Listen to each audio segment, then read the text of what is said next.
at the life of King George and his countrymen.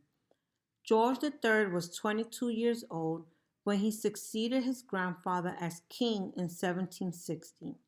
He was married to a German princess named Charlotte, and they would become the parents of 15 children. The king was absolutely devoted to his family.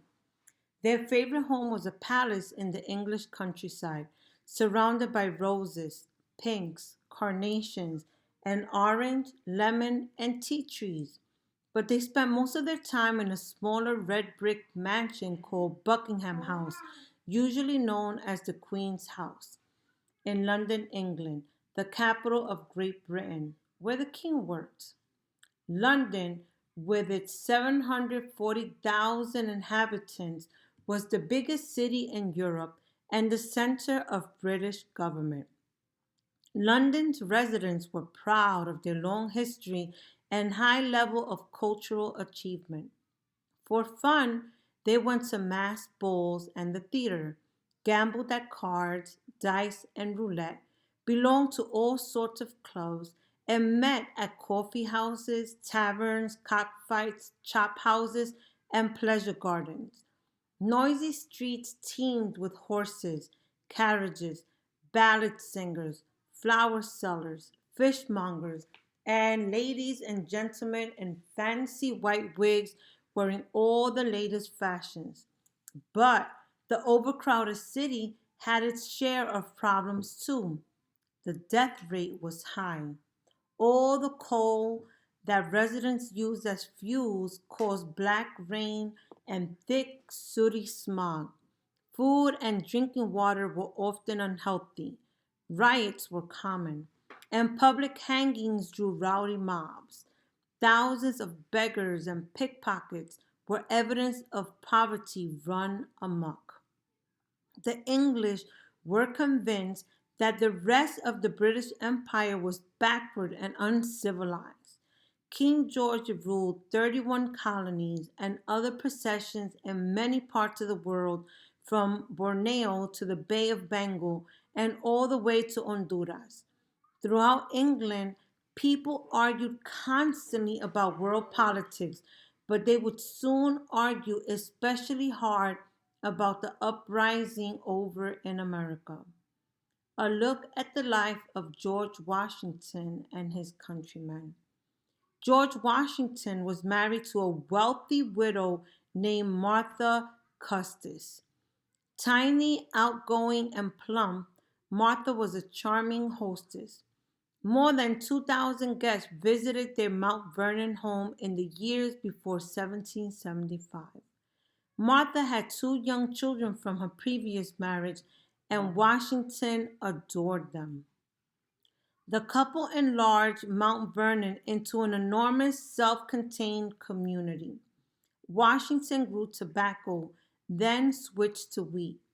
Besides raising mules, sheep, hogs, and prize bulls, he also bred horses and foxhounds, netted tons of fish, and grew such things as wild grapes, Indian corn, oats, clover, flax, hemp, and nut, apple, pear, apricot, and cherry trees. He even grew orange trees that spent the winter in his greenhouse. Gardeners, shoemakers, blacksmiths, weavers, foremen, and sometimes Washington's nieces and nephews all lived on the estate. Like all other plantation owners at the time, Washington was a slave owner. By 1775, he owned 135 people. About 90% of the colonists in America lived out in the country, where new arrivals from Europe were amazed to find farmland, forests, fish, and game as far as the eye could see. So much fertile territory made it possible to supply Great Britain with raw goods such as furs, flour, iron, tobacco, and lumber in return for manufactured goods including cloth, shoes, furniture, and tea from Great Britain. In small but bustling port cities such as Philadelphia, New York, Boston, and Charleston, whaling and shipbuilding were already major industries. And there were lumber mills, flour mills, factories, firehouses, and colleges. Streets, some paved, most full of mud or dust, overflowed with ox carts, horses, and carriages, chimney sweeps, sailors, and carriers of wood. In local taverns, young girls danced lively jigs with their boyfriends.